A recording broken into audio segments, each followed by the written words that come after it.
사사기 13장, 이제 삼손에 대한 이야기를 3주에 걸쳐서 할 텐데요.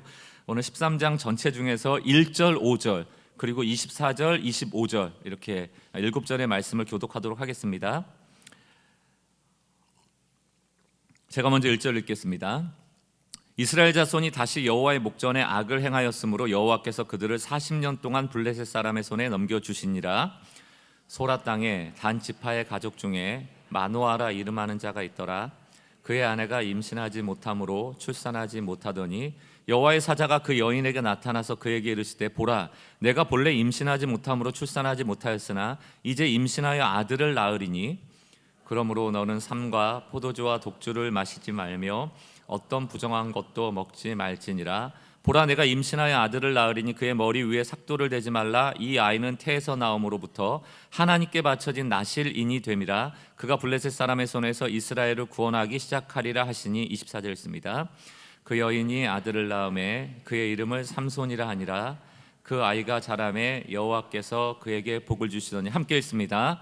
소라와 에스다올 사이 마하네단에서 여호와의 영이 그를 움직이기 시작하셨더라. 아멘. 이 현대인의 가장 위험한 질병을 스트레스로 꼽는 것은 너무 당연한 이야기가 됐습니다. 근데 스트레스 검사가 있어요. 여러분들이 스트레스에 잘 적응하는지 검사할 때 보면 이렇게 좀 스트레스를 줍니다. 예를 동전 쌓기를 한다던가 아주 어려운 연산 문제 같은 걸 내서 이게 처음에 쉽다가 점점점 스트레스를 받잖아요. 그럼 진땀도 나고 손에 땀도 나고 심박수도 증가하고 이런 걸 이제 보는 겁니다. 이 검사의 핵심은 스트레스를 받으면 스트레스 지수가 올라가야 된다는 거예요. 그러니까 이게 병이 되는 사람은 뭐냐 하면 스트레스를 받았는데 스트레스가 안 와요. 이게 좋은 게 아니거든요. 이게 스트레스가 와야지 위험 때 사람이 대처하는데 스트레스가 없으면 위험할 때 대처를 못하기 때문에 이게 병이라고 진단이 되는 겁니다. 영적으로도 똑같아요. 이게 영적인 스트레스가 있는 게 좋은 겁니다. 이게 영적으로 예민하고 민감하다라고 표현할 수 있는데 죄를 지으면 마음이 아파야 되는 거예요. 문제가 생기면 절박하게 하나님을 찾아야 되는 겁니다. 그런데 이게 스트레스를 받지 않는 무감증, 영적인 무감증이 와버리면 이게 문제가 생겨도 생긴 줄 모르고 죄인데 죄인지를 모르고 하나님을 찾아야 되는데 찾지 않을 때가 있게 된다는 것이죠. 이게 반복이 되면 하나님 안 찾는 게 너무 평범한 일상이 돼버려요. 우리 사람 살다 보면 사람 별로 이렇게 의지하지 않게 되잖아요. 왜 그렇습니까? 원래 사람 사는 게 다 그런 거지. 큰 문제가 있어도 살다 보면 다 그런 거지. 이렇듯이 하나님 앞에서 우리와의 관계도 이렇게 사는 거지 하고 자꾸 넘어가 버리는 거예요. 어느 순간에부터 하나님 안 찾으면 불안했던 마음은 다 없어지고, 기도하지 않으면 불편했던 마음이 사라지고, 말씀 보지 않으면 참 하루가 뭔가 이게 찜찜했던 거 하나도 없어지고, 기도하지 않아도 말씀 보지 않아도 예배 나가지 않아도 헌신하고 봉사하지 않아도 그냥 아무렇지도 않게, 혹은 하나님이 멀어도 특별하게 문제가 생기지 않는 것처럼 여기면서 무감증에 휩싸여 살아가는 순간이 가장 위기라는 것입니다. 문제가 오면 하나님을 구하며 영적으로 이겨내야 되는데 그게 아니고 그냥 고통의 상황이 무감해져 버리는 거죠. 다 그런 거지. 교회가 다 그런 거지. 신앙이 다 그런 거지. 죄를 십자가 앞에서 아픈 마음으로 해결하는 게 아니고 그냥 죄와 타협하면서 다 이렇게 사는 거지 라고 생각하면 넘어가 버리는 그것이 바로 영적인 무감증이란 얘기입니다. 그러다 보니까 누가 좀 이렇게 죄에 대해서 지적하고 그렇게 살면 안 된다고 해도 그냥 자기 합리화하고 이 변명하는 세련된 언어들만 자꾸 발전하는 거예요. 사랑하는 성도 여러분, 그래서 고통 당하는 현실보다 더 무서운 것은 그냥 고통에 적응해 버리는 겁니다. 죄보다 더 무서운 것은 죄를 편안하게 여겨버리는 것이고요, 죄의 종이 되는 것보다 더 무서운 것은 하나님이 주시는 이 복음의 자유함을 더 이상 열망하지 않게 되는 거예요. 오늘 사사기 13장 이 삼손이 사사로 쓰임받을 이때 이스라엘 백성의 상황이 딱 영적인 무감증이에요. 블레셋의 압제가 40년이나 진행됨에도 불구하고 안 느껴져요. 고통이 아니에요. 한 영적인 작가는 자신의 책에서 이런 내용을 적습니다. 우리는 무은혜의 지배에 깊이 길들여졌다. 이 시대는 무은혜의 시대이다. 오늘 설교도 이 제목을 이 책의 글을 좀 차용했습니다. 무은혜 시대 속에 임한 하나님의 은혜, 무은혜는 뭐예요? 은혜의 반대말이겠죠. 은혜는 뭡니까? 자격이 없어요. 오늘 아침에 잠깐 서원에도 얘기 드렸던 것처럼 막 분주하고 오늘 준비가 잘 안 된 것 같아요. 그럼에도 불구하고 하나님이 긍휼히 여겨주시는 거예요. 그게 은혜죠. 나는 자격 없다는 겁니다. 그렇다면 무은혜는 뭡니까? 이게 전형적인 세상의 능력주의 법칙입니다. 제국주의적인 법칙입니다. 뭐예요? 힘의 논리. 너 그렇게 살면 안 돼. 너를 증명해야 돼. 공짜는 없어. 노력한 만큼 되는 거야. 열심히 하는 것만큼 되는 거야. 거기에 대한 보상이 오는 거야. 이렇게 생각하면 은혜는 도저히 용납이 안 되는 하나의 저세상 나라 이론 같은 거죠. 세상은 일한 만큼 대가를 주고 자격을 갖춘 사람만 받아들입니다. 힘과 능력의 논리가 지배하고 있죠. 이스라엘의 영혼들도 40년의 블레셋, 제국의 지배를 받다 보니까 조건과 대가에 의해서만 무언가 보상이 주어진다는 무은혜의 법칙에 익숙해져 버린 겁니다. 다시 말하면 은혜의 법칙을 상실한 거죠. 내가 이 모양 이 꼴로 사는데 하나님이 내 소리를 들으시겠어? 나 같은 자에게 무슨 은혜가 있어? 열심히 살아야지. 이런 생각을 하는 거예요. 오늘 이 사사기 13장 본문에서 매우 중요하게 주목해야 될 사항이 뭐냐 하면, 예전의 사사시대에는 하나님이 자신에게로 돌이키려고 외부의 적들로 압제를 하면 이스라엘 백성이 그게 너무 고통스러워서 하나님께 부르짖었습니다. 그럼 하나님이 사사를 세우고 구원했죠. 근데 오늘 사사기 13장에 사라진 게 무엇인가? 하나님께서 블레셋을 통하여 40년 동안 압제했음에도 불구하고 이스라엘 백성은 부르짖지 않아요. 하나님께 기도하지 않습니다. 단지 기도하지 않았다는 뜻이 아니고 하나님의 은혜에 대한 불감증이에요. 은혜가 어디 있어? 40년 동안 무은혜의 시대 속에 살아가다 보니까 은혜의 감각이 상실되어지는 거예요. 은혜는 없어. 사사기 13장 1절을 보세요. 이스라엘 자손이 다시 여호와의 목전에서 악을 행함으로, 늘 까먹죠. 망각하니까 다시 하나님이 압제를 주잖아요. 여호와께서 그들을 40년 동안 블레셋 사람 손에 넘겨주셨다. 이거 하나님이 돌이키시려고 블레셋에 압제를 준 건데, 그러나 이스라엘 백성은 부르짖지 않습니다. 도와달라고 말하지 않아요. 이미 무은혜의 세상 속에 익숙해진 겁니다. 자유를 상상하지 못하는 거예요. 이 압제로부터 벗어난 세상을 상상하지 않는 거예요. 하나님이 통치하시는 세상에 대하여 상상할 힘을 잃어버린 것입니다. 그러므로 오늘 이 사사기 13장을 보면서 우리는 이런 생각을 해야 돼요. 사람이 구원을 원하지 않을 만큼, 하나님을 찾지 못할 만큼 무감각해져 있을 그때 하나님은 그들을 어떻게 하시는가? 이게 오늘 말씀의 주제입니다. 답이 뭘까요? 이 중에 혹시 영적인 무감증에 지금 내가 빠져있다 판단되시는 분이 있다면 오늘 이 말씀이 영적인 문둥병자, 이게 살점이 떨어져 나가고 고통이 와도 그 무감하게 느끼지 못하는 영혼들에게 다시 한번 은혜의 자극이 가서 은혜를 갈망하는 성도로 회복되는 은혜가 있기를 주의 이름으로 축원합니다. 사사기 13장 세 가지 메시지를 전하겠습니다. 첫 번째, 은혜에 대한 얘기예요. 은혜는, 이 무은혜 시대 속의 은혜는 우리의 부르짖음보다도 앞선다. 부르짖어서 은혜가 오는 게 아니고, 놀랍게도 은혜는 부르짖기도 전에 오더라. 사사기에 반복되는 공식이 뭐였습니까? 죄짓고 징계당하고 그거에 힘들어서 부르짖으면 하나님이 사사를 통하여 구원하고, 그걸 다시 망각하고 다시 죄짓고, 이거 반복이잖아요. 그 안에 징계와 압제가 올 때 항상 뭐가 있었다? 부르짖음, 힘드니까. 근데 오늘 사사기 13장 가장 핵심적인 오늘 본문을 해석하는 고리 중에 하나가 이스라엘의 부르짖음이 빠져버렸다. 그냥 노예가 편한 거예요. 블레셋 40년의 통치가 익숙한 거예요. 또 그렇게 블레셋의 제국의 힘에 따라서 내가 힘을 가져보니까 살기가 편하거든요. 그 방식도 괜찮더라는 얘기입니다. 그걸 정상적인 삶으로 받아들여 버린 거예요. 그럼 더 이상 하나님 안 찾겠죠. 이 순간 하나님은 은혜를 상실한 이스라엘 백성을 어떻게 대하시는가? 놀랍게도 하나님이 먼저 움직이시더라. 이게 사실 결론입니다. 부르짖을 힘조차 없고 무은혜의 세상 속에 익숙해져 버린 그들을 하나님이 찾아가시더라. 왜 찾아가시는가? 야, 이놈들 안 되겠네. 블레셋 40년의 압제로도 안 바뀌어. 이제 더 센 압제를 줘야지가 아니고 하나님의 압제를 주시고 부르짖지도 않는데 하나님이 은혜를 베푸세요. 이게 아버지 마음입니다. 우리는 흔히 내가 간절히 기도했더니 하나님이 역사하셨더라, 내가 진심으로 회개했더니 나를 사랑해 주시더라, 내가 믿음으로 붙잡았더니 하나님이 인도하시더라 라고 말할 때가 많습니다. 물론 우리는 기도해야 하고 간구해야 되고 하나님을 붙잡아야 하고 회개해야 합니다. 그러나 복음은 그것보다 더 깊은 은혜를 말하고 있죠. 인과응보가 아닙니다. 내가 한 만큼의 대가가 아니라는 얘기죠. 내가 하나님을 붙잡고 찾기 전에 하나님이 나를 찾아오셨고, 내가 돌아가기 전에 하나님이 먼저 나를 향해 오시더라. 내가 살려달라는 비명조차 지를 수 없을 그때 하나님은 이미 그를 살리기로 작정하시더라. 그게 성경이 말하는 복음입니다. 하나님의 구원은 우리의 부르짖음이라는 인간의 행위로부터 시작되는 것이 아닙니다. 구원은 하나님 편에서 베푸시는 전적인 하나님의 선물이다.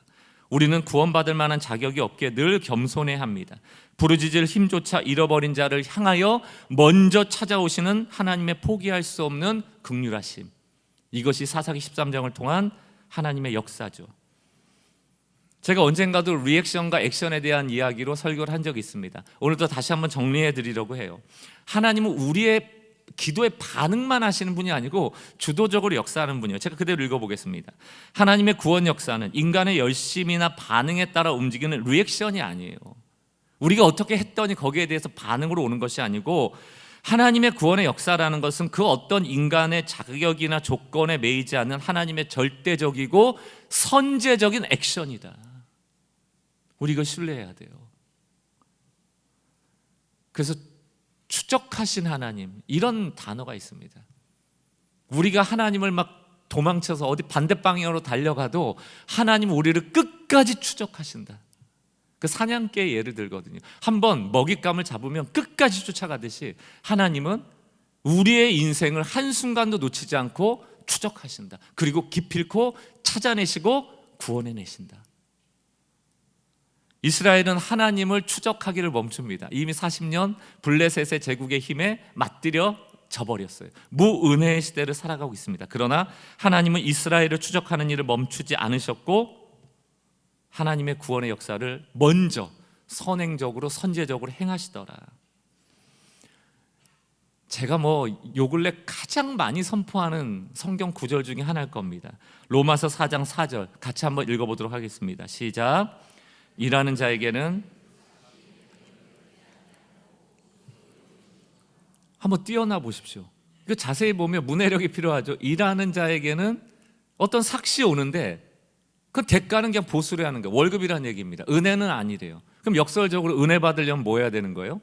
일 안 해야 되는 거예요.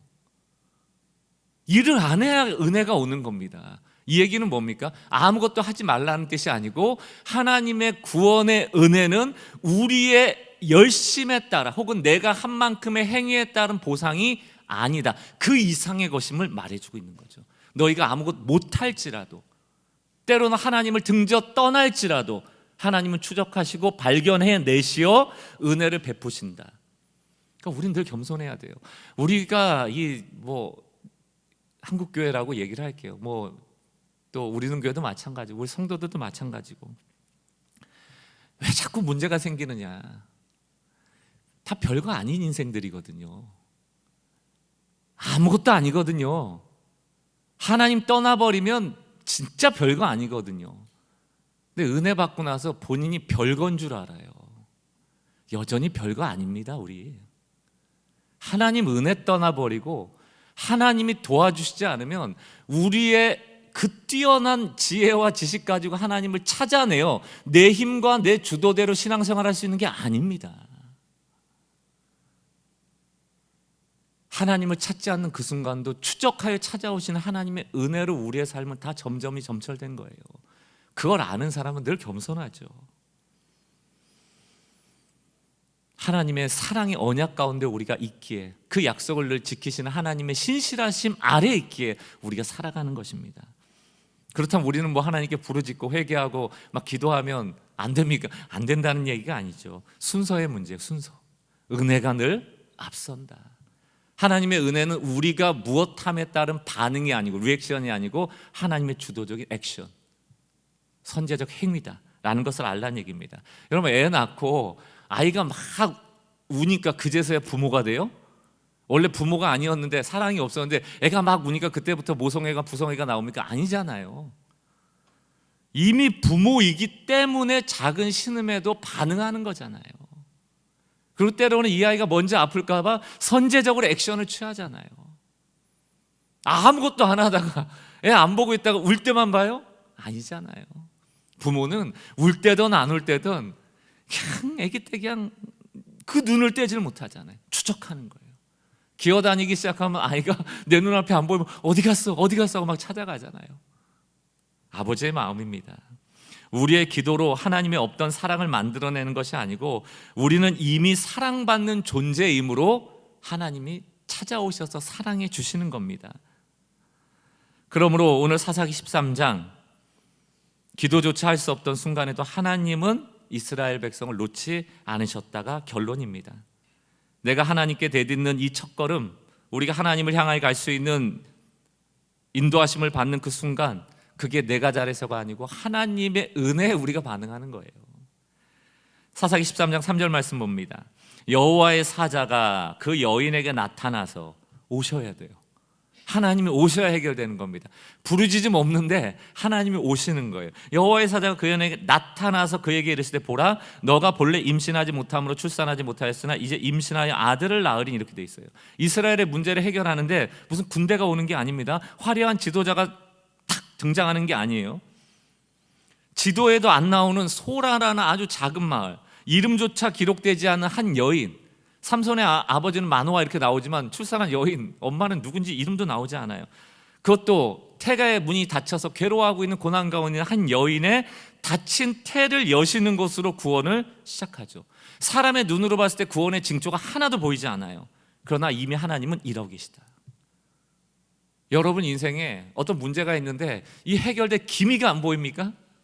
그래서 하나님이 안 계시는 거라고 오해하고 계시다면, 우리에게 해결할 아무것도 남아있지 않다는 그 사실이 하나님께도 아무것도 없다는 것은 아니에요. 여러분, 삼손이라는 아이를 임신하겠대요. 보여요? 안 보이죠. 그게 당장 두드러집니까? 게다가 삼손이 태어난다고 바로 막 응애응애 울다가 어떤 신화처럼 막 얘가, 어린애가 1살짜리 태어나자마자 칼을 들고 막 이럴 수 있어요? 아니죠. 얘 또 키워야죠. 하나님께 쓰임 받을 동안 20세 30세 정도 키워야 될 거 아닙니까, 이 아이를. 그 시간 동안에는 블레셋의 압제로부터 아무 일도 없는 것처럼 보이는 겁니다. 그러나 하나님은 그 가운데 이미 일하고 계신다. 사랑하는 성도 여러분, 자꾸 내 생각과 내 제한된 경험 속에 하나님을 가두지 않으시기 바랍니다. 또 이 상황을 내가 한 번도 경험하지 못했기에 내가 어떻게 할 수 없다라고 자꾸 절망하지도 마세요. 하나님께는 방법이 있다. 오늘 성경에 보면 하나님은 놀라운 기적을 일으키신다는 거예요. 하나님은 인간의 가능성이 닫힌 자리에서 새 역사를 이루신다. 아니, 수많은 여인들이 아이를 낳았을 거 아닙니까? 그 낳은 아이를 쓰시면 되잖아요. 근데 하나님은 닫힌 태를 여셔요. 이게 메시지예요. 닫힌 문을 여시고 닫힌 상황을 여시고. 늙은 사라, 아브라함에게 하나님이 약속하셨지만 이게 태의 문이 열리지 않으니까 막 괴로워하고 있는데 하나님은 태를 여시잖아요. 이삭을 낳잖아요. 한나 역시 태의 문이 열리지 않아서 얼마나 괴로워하며 웁니까? 사무엘 주시잖아요. 늙은 엘리사벳에게 사도 세례 요한을 주시잖아요. 하나님은 간절히 원하면 무엇인가 주신다는 그런 기도 성공의 법칙이 아니고, 인간의 자격이나 가능성이 닫힌 그 상황을 하나님이 여신다. 그 메시지가 성경에 다 나와 있죠. 인간은 끝났다 해도 하나님 만나야 끝나는 거예요. 우리의 끝남은 절망의 끝이라면 하나님은 해결의 끝이 되시거든요. 그 믿으라는 게 성경 아닙니까? 13장 5절을 보세요. 보라, 너가 임신하여 아들을 낳으리니 그의 머리 위에 삭도를 대지 말라. 이 아이는 태에서 나옴으로부터 하나님께 바쳐진 나실인이 됨이라. 그가 블레셋 사람의 손에서 이스라엘을 구원하기 시작하리라 하시니. 그러면 여러분, 삼손이 태어날 때부터 시작이에요? 아니면 지금부터 시작이에요? 이 시작이라는 단어는 삼손이 주인공이 아니라는 얘기예요. 이 시작 누가 하는 겁니까? 하나님이 하시는 거예요. 그러니까 사사기는 영웅들이 주인공이 아닙니다. 우리가 가장 잘 아는 사사 삼손, 왜? 힘이 세니까. 우린 그런 영웅을 바라잖아요. 막 스파이더맨, 막 아이언맨 이런 존재를 막 바라보잖아요. 성경은 그 영웅 같은 사람 바라보지 말고 그 영웅을 나오게 한 하나님을 바라보라는 겁니다. 사사기의 주인공은 하나님이시다. 이 구원의 시작이 누구로부터 이루어지는가? 하나님으로부터 이루어진다. 계속 거기에 주목하라는 얘기입니다. 여전히 블레셋의 압제 가운데 있습니다. 그러나 사람들의 눈에 보이지 않는 곳에서 구원은 이미 시작되었고, 아무도 주목할 수 없는 한 여인의 옛 태동으로부터 구원은 시작되었다. 그러니까 여러분, 너무 쉽게 낭망하지 마세요. 내 눈에 보여지지 않는다고 해서, 기미가 없다고 해서 하나님이 일하지 않는 게 아니라고 계속 성경은 말하고 있는 것이죠.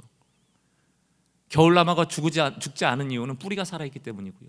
씨를 던지자마자 싹이 나지 않는다고 절망하지 말 것은 뿌리를 내리고 있는 것이거든요.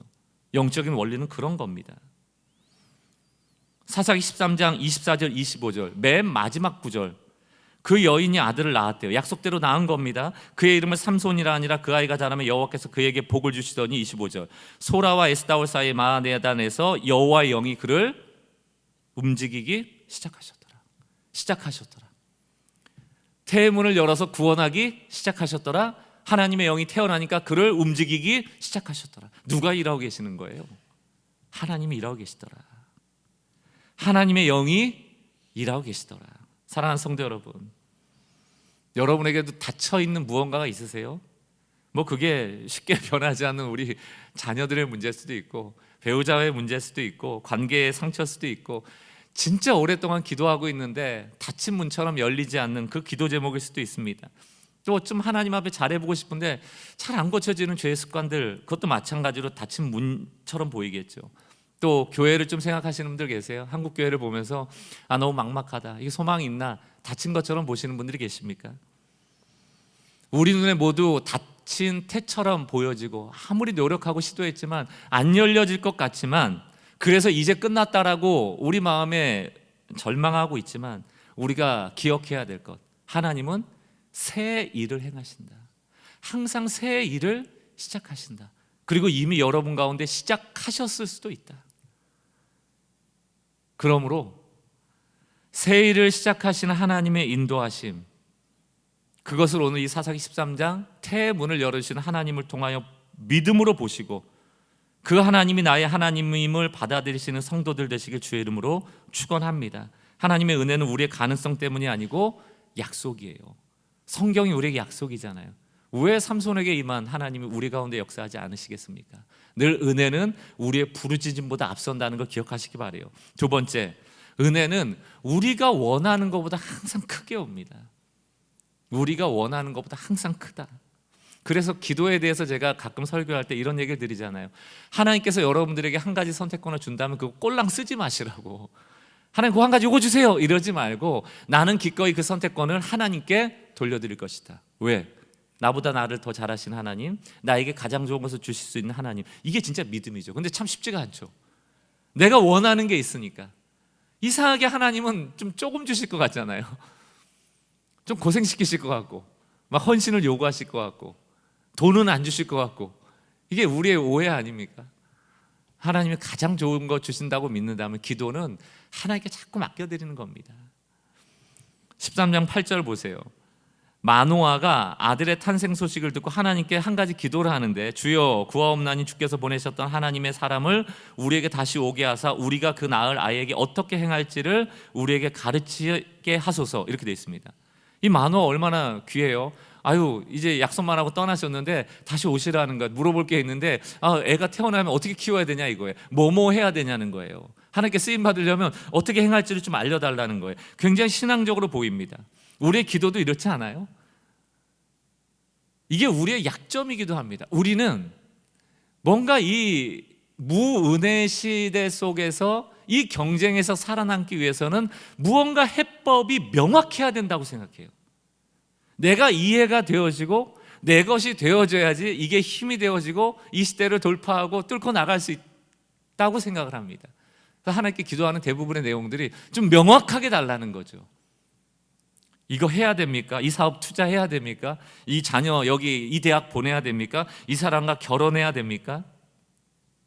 그러니까 마노아가 이게 나시린으로 쓰임을 받으려면 잘해야 되잖아요. 여러분 같으면 어떻게 하겠어요? 어떻게 키워야 되지? 매뉴얼이 필요하잖아요. 그리고 또 태어나면 얼마나 쥐잡듯이 또 잡겠어요. 너 하나님의 사람인데 이거 하면 안 돼, 이거 하면 안 돼, 이거 먹으면 안 돼, 이거 먹어야 돼. 너 이렇게 또 얼마나 또 매뉴얼대로 하겠습니까? 그러면서 애들이 힘들어하면 뭐라 그래요? 너 하나님의 나시린이라고. 그래서 너 똑바로 해야 된다고. 그러니까 은혜가 없는 거예요. 로마 4장 4절. 그렇게 열심히 하면 월급 받는다니까요. 은혜 아니라니까요. 목사님 그거 좀 심하신 말 같은데 그래도 잘 살아야죠. 오늘 보세요. 사사기에서 하나님 안 알려주세요. 답 안 하신다고요. 마노아한테 와, 너 진짜 기특한 부모네. 너 참 좋은 아빠네. 딴 부모들은 이런 거 있어도 뭐 어떻게 할지 알려달라 얘기 안 하는데 넌 알려달라고 하네. 너무 기특하다. 내가 122가지를 알려줄게. 1번 뭐해? 안 알려주세요. 그 우리가 원하는 거야. 나 속 편하려고. 나 편하려고 자꾸 바라는 거예요. 이 아이에 대한 사용 매뉴얼 주세요.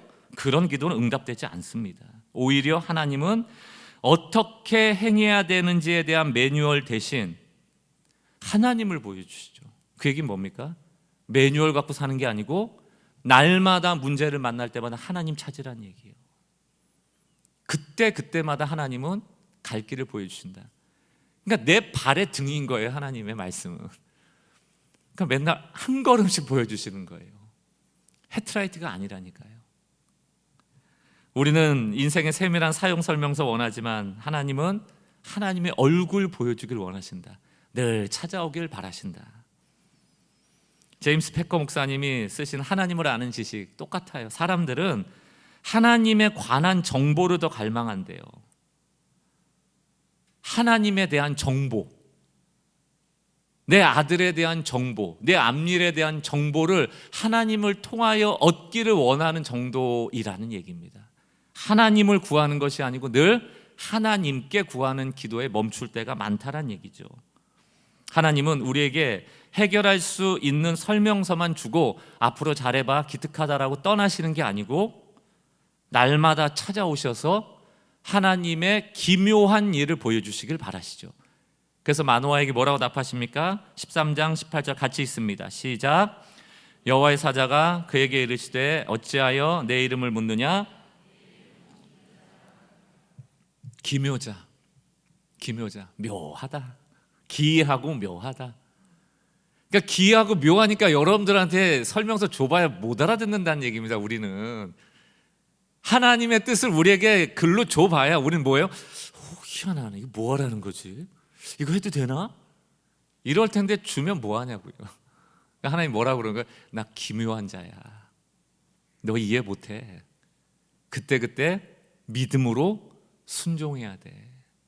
이해되는 하나님이 아니고 믿음으로 따라가야 될 하나님이야. 그거 알려주시는 겁니다. 기묘자가 뭡니까? 인간의 이성, 인간의 계산으로는 도저히 헤아려질 수 없는 경이로운 분이란 뜻입니다. 그러니까 우리의 기도가 얼마나 이게 참 하잘것 없습니까? 기도의 제목이 다 우리 계산이잖아요.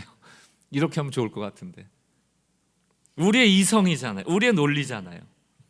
하나님의 오늘 만화를 향한 말씀, 나는 기묘자라 그러므로 너의 계산에 나는 속하지 않는다. 너의 계산기로 계산되지 않는다. 13장 19절입니다. 이에 마노아가 염소 새끼와 소재물을 가져다가 바위에서 여호와께 드리면 제사 드리네요. 이적이 일어난지라. 이게 바로 기묘한 일이 일어나더라 그 얘기예요. 기묘자가 기묘한 일을 일으키십니다. 마노아와 그의 아내가 본즉 20절 불꽃이 제단으로부터 하늘로 올라가는 동시에 여호와의 사자가 제단 불꽃에 휩싸여 올라간지라. 이런 마노아가 제사 드릴 때 제단에서 불꽃 일으키려고 제사 드렸습니까? 아니에요. 어떤 일이 일어날지 모르고 하나님을 경배한 것뿐입니다. 그때 기적 같은 일이 일어나죠. 제단에서 갑자기 막 불꽃이 일어나고 그게 하늘로 올라가는 기묘한 현상이 보여지는 겁니다. 이게 무슨 뜻인지 우리가 알 필요는 없어요. 그 불꽃이 뭐고 제단에 일어난 게 뭐다 해석할 필요도 없습니다. 뭘 보여주시는 거예요? 넌 제단에 제사 드릴 때 이런 일이 있을 줄 몰랐지. 그거예요. 너가 하나님을 찾을 때 계산되어진 기도 제목대로 나타날 하나님이 아니라는 뜻을 보여주는 겁니다. 너는 그냥 기도해. 너는 하나님을 찾아. 너는 하나님께 부르짖어. 하나님을 예배해. 그럼 내가 너의 인생에 기묘한 일을 보여줄게. 그걸 믿느냐? 그 얘기하는 겁니다. 그러므로 은혜는 우리의 원함보다 항상 놀랍다. 이걸 믿는 거죠. 아브라함도 창세기 15장에서 똑같잖아요. 아들이 없는데 아들 주세요 때 하나님 뭐라고 얘기하십니까? 15장 1절 아브라함아 두려워하지 말라 나는 내 방패요 너의 지극히 큰 상급이다. 아들 달라 했는데 아들 주시면 되지 뭐 이런 얘기를 해요. 아브라함은 아들을 원했지만 하나님은 자신을 주셨다. 그 메시지입니다. 우리는 뭘 원하는가? 여러분은 예배할 때 하나님을 찾을 때 뭘 원하고 계세요? 하나님은 나를 찾으라고 계속 우리에게 요구하시죠. 룻기 우리가 봤지만 룻이 원했던 건 뭡니까? 나오미가 원했던 건 뭐예요? 이삭이에요. 이삭 한 톨, 보리 이삭. 그럼 먹고 살아야 되니까 하나님은 보아스를 주시죠. 이삭의 주인을 줘버리시죠. 이게 하나님의 역사인데 우리 보아스 필요 없어요. 그냥 이삭이면 된다니까요. 보리면 된다니까요. 먹고 살면 된다니까요. 그게 우리 기도 제목이에요. 우리 머릿속에 보리 이삭으로 가득한 거예요. 하나님이 아무리 좋은 걸 주신데도 원더풀한 거 필요 없어요. 귀한 거 필요 없어요. 난 이삭이 필요해요. 보아스 필요 없어요. 그럴 때가 얼마나 많을까요? 참된 신앙은 인생의 모든 질문에 답을 얻고 여러분들이 원하는 기도 제목대로 다 되어서 찾아오는 평안이 아니고 내가 걸어가는 신앙의 여정에 내 옆에 누가 계시는가 입니다. 지난주 설교의 핵심 에녹에 대한 얘기했잖아요. 하나님과 동행하였더라. 손을 잡고 함께 걸어갔더라. 그 동행 속에서 오는 평안과 안식, 그것이 우리의 참된 신앙에서 오는 유익인 것이죠. 답이 더디 오고 내가 생각하는 방식이 아닐지라도 하나님을 구하는 일을 멈춰서는 안 됩니다. 오늘도 어떤 닫힌 상황 속에 놓여 있더라도 하나님 와주십시오. 나의 길과 나의 문이 되어 주십시오. 고백하는 성도들 되시길 주의 이름으로 축원합니다. 그러므로 여러분, 하나님 우리 현실을 모르시는 게 아니고요. 그 기도 제목 하셔도 됩니다. 우리가 필요하니까 구하는 거잖아요. 그거 주십니다. 그러나 하나님이 오늘 메시지를 통해 알려주고 싶은 건 순서예요. 신앙은 똑같은 얘기도 순서가 바뀌면 다른 얘기가 된다고 제가 자주 얘기 드리잖아요. 하나님이 자신을 주신다는 말은 현실의 고통, 우리의 상황에 관심이 없다는 뜻이 아니고 나의 필요가 채워져야만 하나님이 선하시다고 인정하겠다라는 뒤바뀐 순서로 바꿔놓는 거예요. 나에게 증명되어야 하나님을 인정하겠다가 아니고 하나님은 하나님이시다 라고 믿음으로 고백하라는 얘기죠. 그리고 남의 역사가 일어날 것이다. 사랑하는 성도 여러분, 하나님을 구하는 인생, 그러므로 내가 원하는 것보다 더 좋은 것을 주시는 하나님의 은혜를 바라는 인생 되시길 주의 이름으로 축원합니다. 마지막 세 번째입니다. 하나님의 은혜는 늘 두려움을 이긴다. 두려움을 이긴다. 이 두려움이라는 건요, 사실 해석에서 오는 거거든요. 사실이 아닐 때가 많습니다. 침소봉대하여 내가 생각해 보니까 이런 일이 지금 현실에 있다면 앞으로는 얼마나 큰 일이 벌어질까라는 불안함이거든요. 그렇지 않다는 얘기를 오늘 하고 있는 겁니다. 오늘 사사기 13장에서 제사 드렸더니 제단에서 갑자기 불꽃이 일어났어요. 너무 놀란 겁니다. 특별히 누구? 삼손의 아빠가 되는 마노아가 너무너무 놀란 거예요. 사사기 13장 22절 마노아가 그의 아내에게 이르되 우리가 하나님을 보았으니 반드시 죽으리라. 유대인들은 그때 그랬습니다. 하나님의 얼굴에 대면하면 불경한 우리는 죽는다. 그러니까 지금 하나님의 사자를 봤으니까 이 귀한 일을 봤으니 우리 죽지 않겠느냐 말했을 때 정작 마노아의 아내, 이름조차도 나오지 않는 한 여인은 그 장면을 보고 다른 고백을 한단 말이죠. 23절입니다. 남편 마노아한테 얘기하는 거. 여보 여호와께서 우리를 죽이려 하셨더라면 우리 손에서 번제와 소제를 받지 아니하셨을 것이요 이 모든 일을 보이지 아니하셨을 것이며 이제 이런 말씀도 우리에게 이르지 아니하셨으리이다. 아니 제단에 불꽃 일으켜서 죽일 것 같으면 뭐하러 삼손을 예언하고 너희에게 구원을 일으키겠다고 뭐하러 나타나서 얘기했겠느냐. 여러분, 불꽃을 똑같이 봤는데 마노아는 하나님을 봤으니 나는 죽을 거야, 심판받을 거야 라고 해석하고, 마노아의 아내, 이름도 나오지 않는 한 여인은 이 불꽃을 보고 하나님의 신실한 은혜에 근거하여 해석해요. 하나님이 태문을 열어주시고 자신의 아들을 나신으로 써주시겠다, 이거 은혜 아닙니까? 아니 하나님이 은혜로 우리에게 오셨는데 저 불꽃이 어찌 심판의 불꽃이 있을 수 있겠냐고 만호의 아내는 은혜의 근거에 해석하는 거예요. 이게 중요합니다. 여러분 자꾸 두려움한테 해석을 넘기지 마셔야 돼요. 깜짝 놀라가지고 내 감정의 두려움이란 감정이 딱 찾아오니까 이 감정의 근거에서 내 앞이 무너질 거야, 힘든 일이 생길 거야, 난 죽을 거야, 난 끝날 거야 라고 해석하지 말고 어떻게 해석해야 된다? 이미 받은 은혜가 있잖아요. 우리에게 이미 주신 은혜가 있잖아요. 그 은혜 주신 하나님을 근거로 오늘의 상황을 재해석하는 법을 자꾸 배우셔야 돼요. 신앙은 결국 이겁니다. 내 상황을 어떻게 해석할 것이냐. 제가 왜 말씀을 중요하게 여긴 줄 아십니까? 제가 왜 복음을 자꾸 기준이라고 말하는 줄 아십니까? 이 기준에 근거해 해석하지 않으면 우리는 이 무은혜의 시대 속에서 늘 갈등하고 흔들리고 두려워하고 불안해할 수밖에 없거든요. 그러나 은혜가 들어오면 우리에게 이미 주신 은혜의 근거하여 오늘을 해석할 줄 알거든요. 결국 잘 되게 하실 하나님을 알거든요. 오늘 주차 때문에 제가 이거 오늘 분주하다 그러니까 한 교육자가 그러더라고요. 잘 될 거예요. 네, 늘 제가 하던 얘기인데 그 교육자가 해줘서 너무 고맙더라고요. 그러고 나니까 정신이 살짝 번쩍 들면서 그치, 하나님은 이런 상황 때문에 은혜가 제한받지 않으시지. 오늘도 은혜 주시겠지.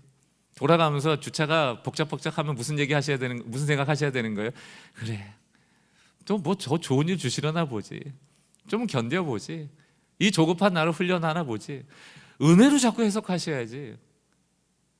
분노와 두려움과 자기의 기준과 자기의 논리를 가지고 해석하면 화날 것밖에 없잖아요. 분노할 것밖에 없잖아요. 은혜다 쏟을 것밖에 없잖아요.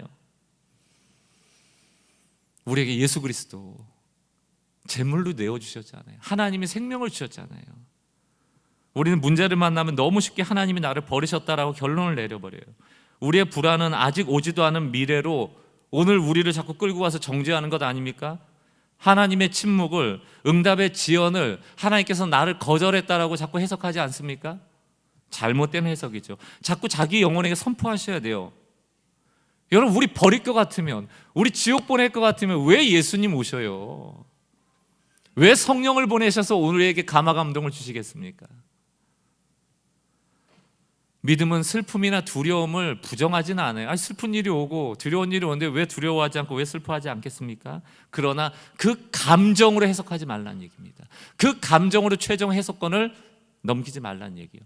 예수 그리스도에 근거하시라는 얘기입니다. 복음만이 우리의 해석의 기준이다. 저는 이걸 자꾸 얘기 드리는 거예요.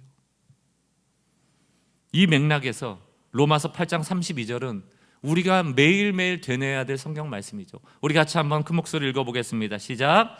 자기 아들을 아끼지 아니하시고 우리 모든 사람을 위하여 내주시니가 어찌 그 아들과 함께 모든 것을 우리에게 주시지 아니하겠느냐. 아멘. 하나님의 신실한 성품, 하나님의 사랑, 예수 그리스도의 십자가의 은혜라는 렌즈로 현실을 새로 읽는 영적인 능력을 갖는 성도들 되시길 주의 이름으로 축원합니다. 이 은혜가 여러분의 두려움을 물리치는 은혜가 되길 주의 이름으로 다시 한번 축원드립니다. 결론을 맺습니다. 영국의 신학자인 체스터튼의 한 얘기인데요, 제가 한번 적어봤습니다. 이 세상에 기적이 부족했던 적은 역사상 단 한 번도 없다. 기묘자이신 하나님의 역사가 끊어진 적이 없어요. 다만 우리가 마땅히 놀라워해야 할 그 거룩한 경이로운 감각을 잃어버렸을 뿐이다. 왜? 우리 자꾸 능력주의에 빠지거든요. 제국주의라는 힘의 논리에 자꾸 빠지거든요. 무은혜의 세상에 무감해지고 있어요. 은혜라는 것이 더 이상 통용되지 않는 세상이라는 불신앙에 빠져 있을 때가 많다는 얘기죠. 교회는 나오지만 하나님은 의지 않는 신앙이 많다라는 얘기입니다. 사랑하는 성도 여러분, 한 주간 무은혜에 저항합시다. 모든 것이 하나님의 은혜의 손길 아래 있다면 무더위도 이유가 있겠죠. 은혜로 해석하는 신앙의 사람 되길 주의 이름으로 축원합니다. 하나님은 우리 인생에 미안해하지 않는다라는 설교가 여전히 제 마음에는 늘 자리 잡고 있습니다. 우리 인생에 하나님은 미안하다 말씀 안 하실 거예요. 왜? 완벽하게 인도하실 거니까. 김 집사 미안해, 그때 내가 잠깐 졸았네 아이고 그때 내가 깜빡 딴 데 보느라고 왼쪽으로 갔어야 되는데 오른쪽으로 너 가라고 내버려. 정말 미안해. 너무너무 끔찍한 일이죠. 기묘자는 모든 것을 합력하여 선을 이루시는 분이다. 이 믿음 가지고 무은혜 속에 하나님의 여전한 은혜를 바라보고 승리하시는 우리 성도님들 되시길 주의 이름으로 축원합니다. 은혜는 항상 우리의 부르짖음보다 앞섭니다. 은혜는 우리의 원함보다 늘 큽니다. 은혜는 감정이나 현실로 내 상황을 해석하는 게 아니고, 그래서 두려움에 빠지는 것이 아니고 이미 주신 은혜에 근거하여 오늘을 해석하게 합니다. 이 세 가지를 붙잡고 승리하시기 바랍니다. 같이 한번 찬양하고 또 기도의 자리로 나갈 텐데요, 말씀 준비하면서 이 찬양 하나가 딱 떠오릅니다. 하나님을 만나야 끝나는 거예요. 자꾸 우리가 종지부 찍지 말자고요. 우리 안에서 닫힌 문을 여는 태아가 자라나도 무언가 지금 자라나고 있다. 일이 일어나고 있다. 합력되고 있다. 선이 되고 있다. 하나님의 선하신 마지막을 바라보며 함께 찬양합시다. 모든 것이 끝났다고 말하는, 모든 것이 끝났다고 말하는 사람들의 말을 듣지 맙시다. 사람들의 말을 듣지 말아라. 하나님은 아직도 너에게서 시선을 떼지 않았다. 시선을 떼지 않았다. 세상에서 답 찾지 마라. 세상에서 답을 찾지 마라. 사람 의지하지 마라. 사람들을 의지하지 말아라. 너의 모든 문제는 하나님만이 해결할 수가 있다. 그러므로 기도 쉬지 마라. 기도를 쉬지 마라. 찬양을 멈추지 마라. 하나님이 너를 주목하고 있다. 예배에 집중하라. 말씀을 붙잡아라. 하나님을 만나면 끝난 가는 길 멈추지 마라. 뒤를 돌아보지 마라. 가는 길 멈추지 마라. 뒤를 돌아보지 마라. 하나님이 너를 주목하고 있다. 의심을 하지 마라. 절대 포기하지 마라. 하나님을 믿으면 끝난 것. 우리 처음부터 다시 한번 고백합시다. 모든 것이 끝났다고. 모든 것이 끝났다고. 무은혜의 세계의 가치관을 저항합시다. 사람들의 말을 듣지 말아라. 진리가 기준입니다. 하나님은 아직도 너에게서 시선을 시선을 떼지 않았다. 시선을 주여 닫힌 태를 닫힌 문을 열어주십시오. 않았다. 세상에서 답을 찾지 말아라.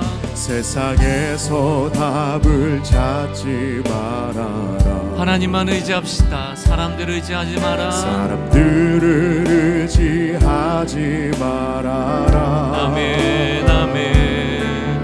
너의 모든 문제는 하나님만이 해결할 수 있다.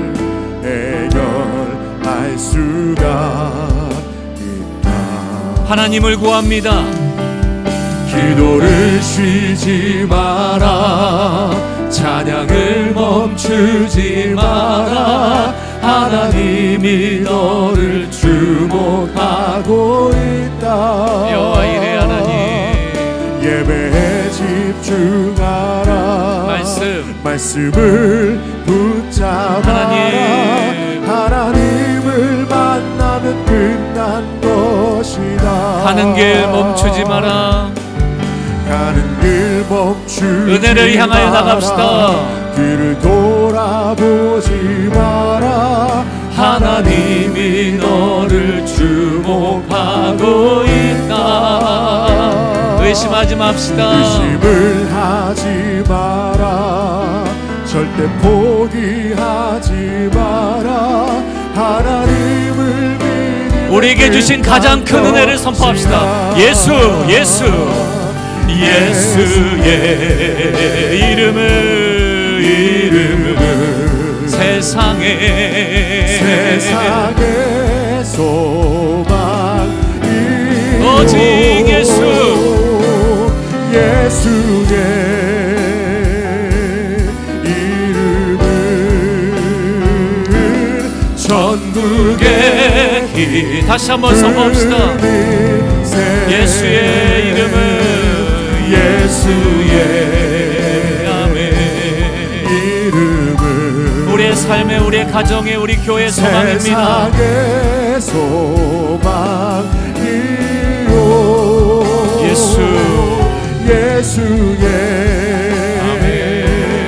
이름은 전국의 기쁨일세. 우리 같이 한번 주신 말씀 가지고 기도하겠습니다. 부르짖을 힘조차 없는 분들 계시다면 하나님이 결국 추적하여 우리를 찾아오실 것이고 여전히 주목하고 계심을 믿으시기 바라요. 우리는 도망칠 수 없는 아주 강력한 사랑에 또 언약의 끈에 붙잡혀 있는 존재들입니다. 앞선 은혜를 기억하시고 나의 원함보다 큰 것을 주시는 하나님을 신뢰하시고, 또한 오늘도 두려움 가운데 낭망한 영혼들에게 소망이 되어주시는 주님을 붙잡고 오늘의 상황을 이미 받은 은혜로 해석하는 믿음이 있으시길 바랍니다. 주신 말씀 오늘 마음에 새기며 기도하는 시간 같습니다.